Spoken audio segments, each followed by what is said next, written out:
from the West Texas Investors Club, and everybody, at some point in their lives, you got an idea, or you're approached by somebody that says, hey, I got an idea, or I got a business.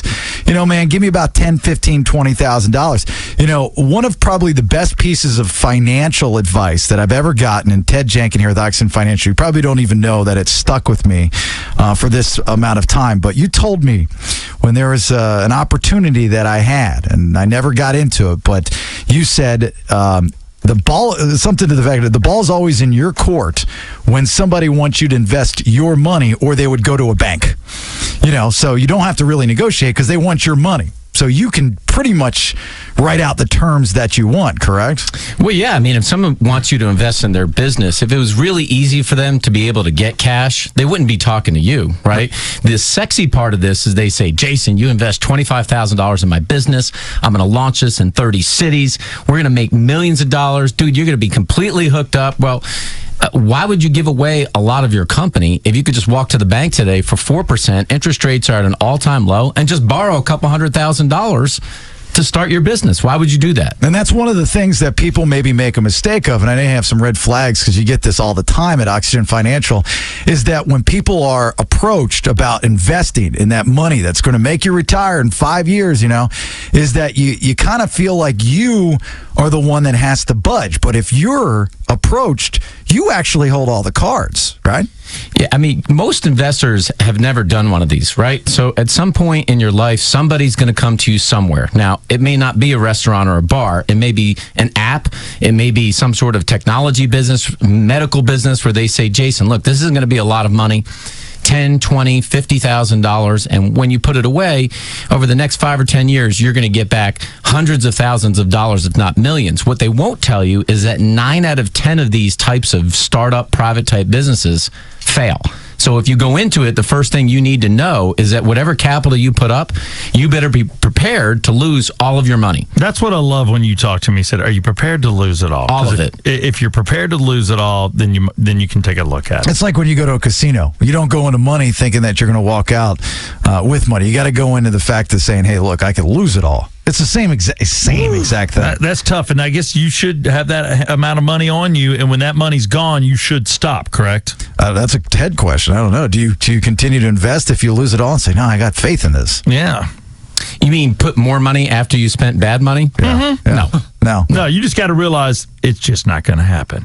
No, I mean, look, the one simple thing to be thinking about when you invest in these kinds of businesses is, do you think the business can get profitable? Now, every once in a rare while, you'll have businesses that don't make any money that can sell. Typically, that will be in technology, right? You have some sort of technology that can integrate with a different technology to make yourself money. But if the business can't generate you cash flow, how are you going to get paid back? Yeah. Right? So if somebody says, look, it'll be 3 years before we start making cash flow, then double it. It's probably going to be 6. Mm-hmm. And at 6 years, maybe it'll make cash flow, maybe it won't. But you want to be looking for a business that can generate cash flow, because you have to get paid back somehow. You can't get paid back unless the business generates cash flow. So what do you see when people come into Oxygen Financial there, Ted, and there's some red flags, and you say, this is just not a good idea? So, the first thing is I probably get 2 of these a week, Jason, where somebody comes to me and says, look, I'm thinking about investing in a private business. There's a book that looks like the size of an encyclopedia that most people don't read, and you have to follow the money trail. So one of the biggest things that people want to be thinking about is, have you established the value of the company? Because just like real estate, most people will overvalue what their business is worth when they sell it to you, or they're getting you invested in the business. It's like, Jason, this business is worth $1 million. Mm-hmm. Well, it hadn't made any money. Yeah, but dude, the technology's good and it's going to be really good. It's worth $1 million now. We see that on Shark Tank. We just had the guy from the West Investors, the West Texas Investors Club. On Shark Tank, everybody overappraises their company 100%. Because your emotions involved. Yeah, you got to take the emotion out of it. Yes. That's the big key to, I think, anybody looking to invest or to do a business. For the average person out there, there's a number of ways to value businesses, but two simple ways is some multiple of revenue. If the business is generating revenue, there's some multiple, meaning if the business does $500,000 of sales, maybe it's worth $1 million, 2 times revenue. Or if the business is generating cash flow, depending upon the kind of business, it could be anywhere from a few times cash flow to a dozen times cash flow, which means that if the business makes $200,000 of profit, it might be worth $1 million, 5 times cash flow.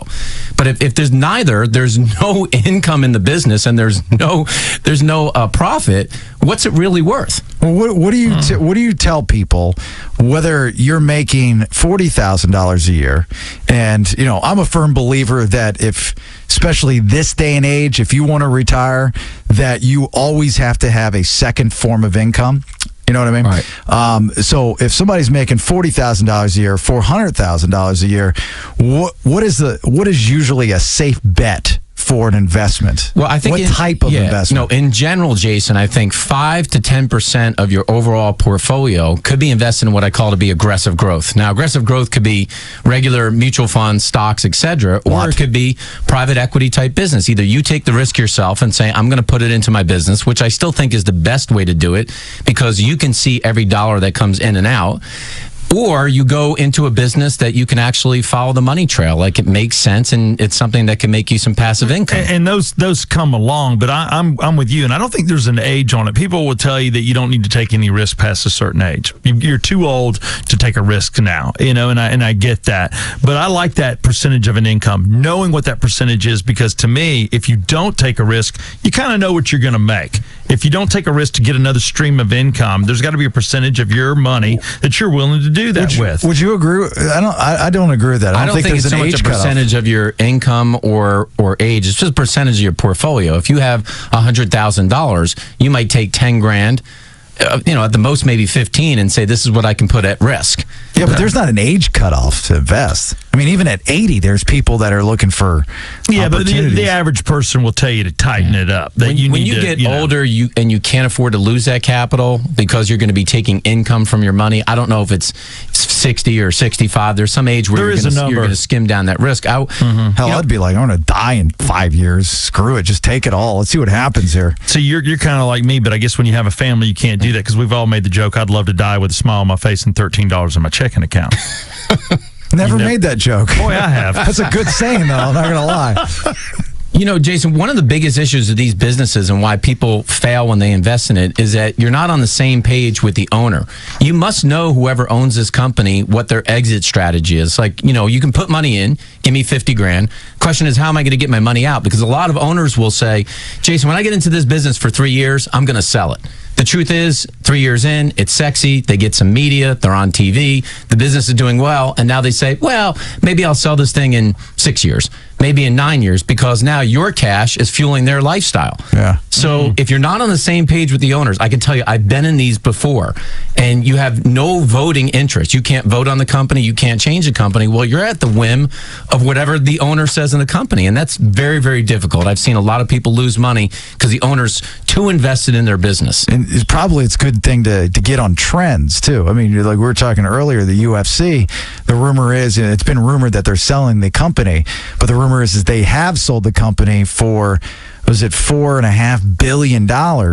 And the brothers and Dana White bought it for $2 million, 10 plus years ago. I mean, that's a pretty good ROI. Fantastic. I mean, but that was a trend. No complaints if I'm an investor on that one. It caught on, and that's what the thing is. You got to find something that's trendy, that's going to catch on. Yeah, I mean, I put 10 grand of my own money into a business that I started, just only $10,000, and the value's probably $2 million now. So that's a good investment. But you invested in yourself because you control all of it. That's right. And for the average person, this is why another reason to come see you, because you can help with this. Because I think a lot of people are looking for an edge or a leg up.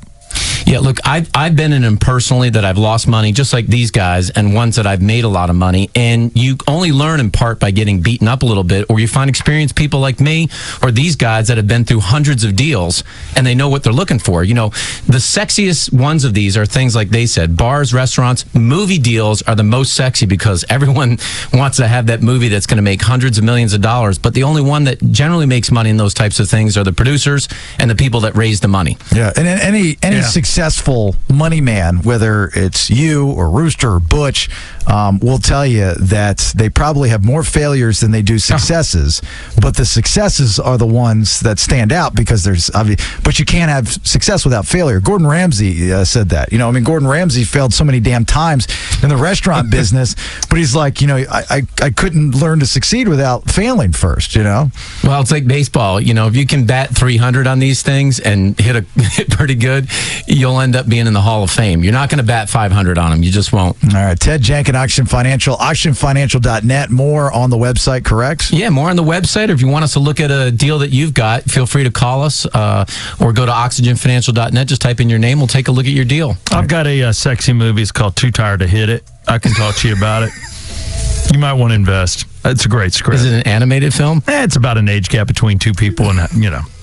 I would do 20% of your portfolio on that one. I think I'm that's telling you right now. I got others. Too Tired to Laugh. I got other stuff. That's a home run. I'm telling you. All right, great stuff. Brandy, headlines, round number 2. Good stuff up for grabs. She's going to give you some headlines, some audio from 2 big stories from today, just so everybody knows what's going on.